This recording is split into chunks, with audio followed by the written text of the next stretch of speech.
Hello everyone, this is Shilpa Sharma, lecturer, Human Resource Department, Simaj Group of Institutions, Patna.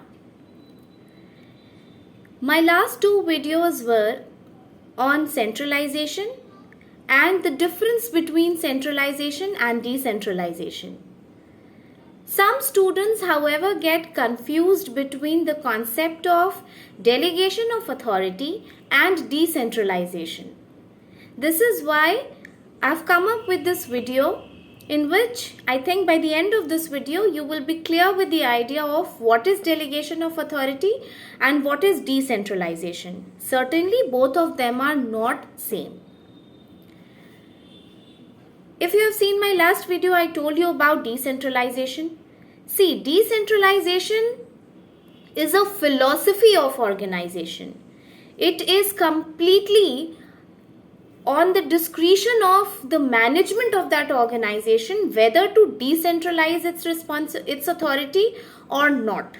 Because there are some organizations that might not believe in decentralization. But delegation of authority is not a philosophy. Delegation of authority is a technique by which a person delegates or gives his authority to the lower levels of hierarchy. Now we see that in delegation of authority, this leads to a sharper authority responsibility relationships in the organization. It becomes sharper, it becomes clearer, it becomes more conspicuous in the organization. And also simultaneously we should know that while the relationship between the subordinate and the senior is getting strengthened and more sharper, the accountability is not transferred. So authority and responsibility are transferred but not the accountability. While in decentralization, all three are transferred. Authority, responsibility, accountability, all three.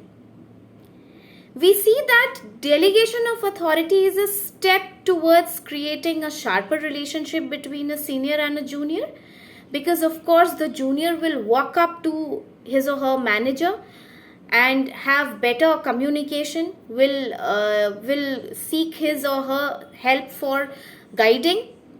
But in decentralization, the step is towards creating a more semi-autonomous kind of units.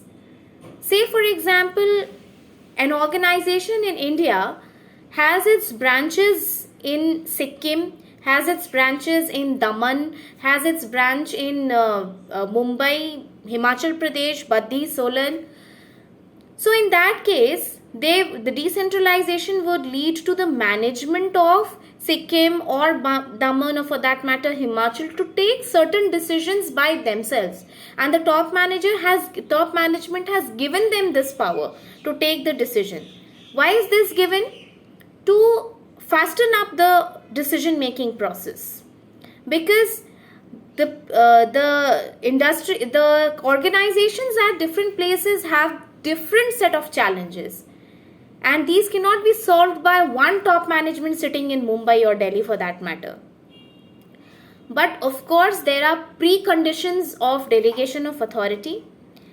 The manager has to let the junior or the subordinate flourish, has to let him or her choose the methods that should be used to work, the solutions of a problem, and even should have some space for making them learn through their own mistakes.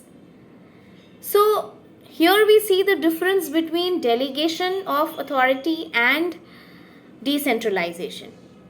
Both of them are not competitions in themselves, rather they help each other in competing. Delegation of authority is something which aids decentralization. They complete each other rather than competing with each other.